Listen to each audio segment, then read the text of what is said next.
ucuvuga ngo uri mu gahinda. Umukenyezi ni inarugo nawe uri serugo. Tora umuti w'ibibazo by'umukenyezi wawe. Uvuze ngo umugabo mu gahinda, uwo mugabo nawe nyene haba ari cyababura. Rero je sinoshigikira ngo turavuga abagabo mu gahinda, kandi iyi Bibiliya ivuga ngo ni umutwe w'urugo, twese twemera ko ari umutwe w'urugo.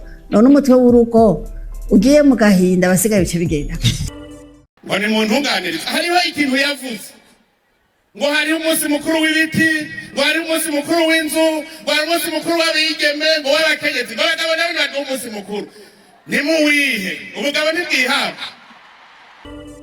None abana babonye papa mu gahinda botamorari, n'uwo mukenyezi nyene yotabose n'ikibano cyo botamorari.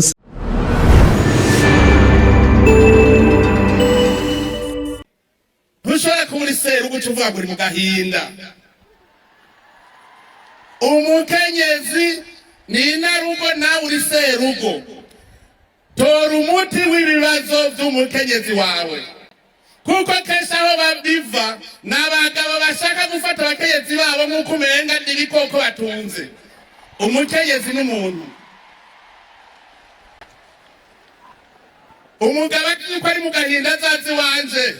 Tubivugane ndamuhanura ndamwereka ingene abigenza arabe ko urugo rutubaka. Umugabo namenye ko ari wagaba mu rugo, namenye ko ibibazo byose ari mu rugo, ari wabibazwa ntawaririra. Ntawaririra. Aho ndabibabwira abagabo, muri abagabo muri mwe muratanze ibihoho nimureke kubaka ingo. No kuvuga ngo wazanye umuntu ngo acagushira mu gahinda. Izi ni impanuro abasore. None reka ndababaza. Ubwo rubanza n'Imana yaruciye. Adamu na Eva. Eva so yagiye kwahicamwa. Ntiyamuhaye akarya. Imana ije Adamu aburanye byageze ngo Imana yarahaye rezo Adamu. Ahubwo yarahanwe ati ko umugore yakuzaniye ukemera ukarya. Kumva no mubusa. Imana yaruciye. Yarigeze ihukuri Adamu kandi ari we serugo. Umugabo wese rero urugo rwiwe tubone rupanze neza. Tubone rupanze. Hanyuma nivyanka birashobora kwanka mugabo ntaje kwidoga nace mu nzira atidoze. Uno munsi wumvise ko hari ishirahamwe yitwa nk'abagabo mu gahinda turiko n'abakenyezi babo ubifata gute? Kuvuga ko hari ishirahamwe abagabo mu gahinda birashobora gushika abagabo nabo bakaba mu gahinda. Ego kuko urumva nta mwogo buri satu bidahizwe. Kuko mu bagabo bashobora kubamwe abagabo bafata n'abagore, ni nkuko n'abagore bishobora gushika akabamwe bafata nabi abagabo babo. Ariko rero jewe kubigereke uvuze ngo umugabo mu gahinda, uwo mugabo nawe nyene haba ari cyababura. Umugabo muri sanzwe tumenyereye n'ijambo ry'Imana avuga ngo ni umutwe w'urugo. Umutwe w'urugo nawe wumva ku muntu afise ingufu zikwiriye zo gushobora kwihagararako. Ikibazo cyo cyose naco bari umugore amugora agatora umuti. Ati umugore kwangora mbega. Biva yuko kutamenya, biva kuko ataronse indero ikwiye, biva yuko noba ndananje hari cyo nkora kitameze neza. Muri ico gihe rero umugabo nyamugabo ariyumvira akamenya icyatumye urugo rutariko ragenda neza, akaheza akagitunganya. Rero je sinoshigikira ngo turavuga abagabo mu gahinda, kandi iyi Bibiliya ivuga ngo ni umutwe w'urugo, twese twemera ko ari umutwe w'urugo. None umutwe w'urugo ugiye mu gahinda basigaye bice bigenda. Jewe no bagabo barabwira nti ahubwo nibahagarika ivyo bintu, bahagarare neza mu ngo, biyumvire neza barabe icyatumye urugo rutagenda neza, kuko nta kintu kiba kitagira umuti. Bashobora gusanga ari ibiganiro byabuze, bashaka gusanga ari uko nawe yigenza, bashaka gusanga hariho byinshi, ari ubukene. Ubwo bukene none tubugwanye gute? Hariho ibintu byinshi, imirimo byitumo, mwabyaye abana benshi barenze mudashoboye kurera.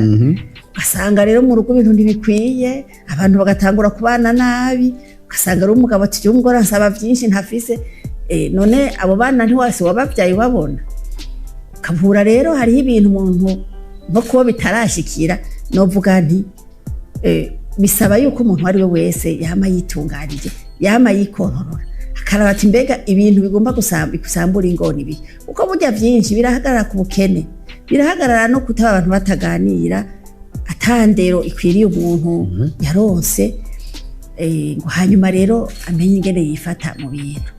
Rero je ndibaza yuko aho kuja mu gahinda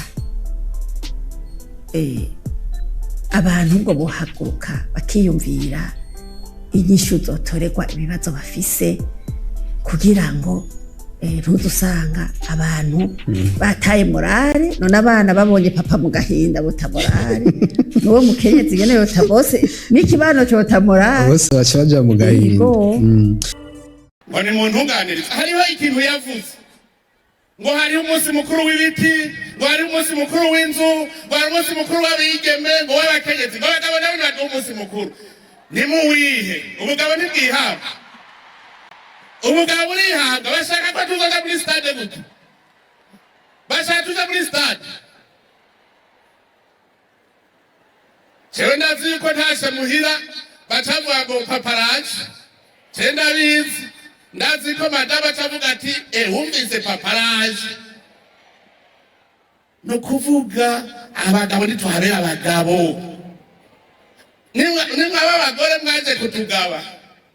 Nagarabwira hariho mu mugore yigize ubugabo bwiga bigihe kimwe, hanyuma umugabo yabibonye kera ngo acamubwira ati ntaco we ko bari umugabo mu rugo kuva ni uzoryama hajya ku mugwinjiriro abinjiye ariwe baramutse. Hanyuma umunsi urinzira umugore ati yego aho kweryama biragoye naje ndaharyama. Hanyuma umunsi urinzina haca hatera ifyisi, ubwo rufyisi rero rwaraboroga rukaboroga. Wa mugore agumvise bwegereje muhira bigugenda buje gutera igwo rufyisi. Umugabo ati ntiwavuze kuri umugabo genda nawe muhangane. Umugore aranka, umugabo atatora icumu ati reka nigire jewe ndinda. Hanyuma ya fisi asangira arenganye acafata icumu aritera mu gitoki ngo ndaguhaye shagoza kukurabeje. Wa mugore gurayisha tego ndayishe ngo bwabundi abagabo muri bikoko. Umugabo n'anyamugabo niyerekane kwashoboye. None uno munsi rero ndababwire dushaka ingo umugore azana n'umugabo akazana, twese dushire hamwe kuko umuryango ni umwe. Nta mutegetsi wo kwicara aza kuvuga ngo mpa amavuta naje no kubaza none wowe kuri nawe umuntu nkanje wewe nawe wazanya ngahe. Umutegetsi azane n'umugabo azane dushire hamwe twubake umuryango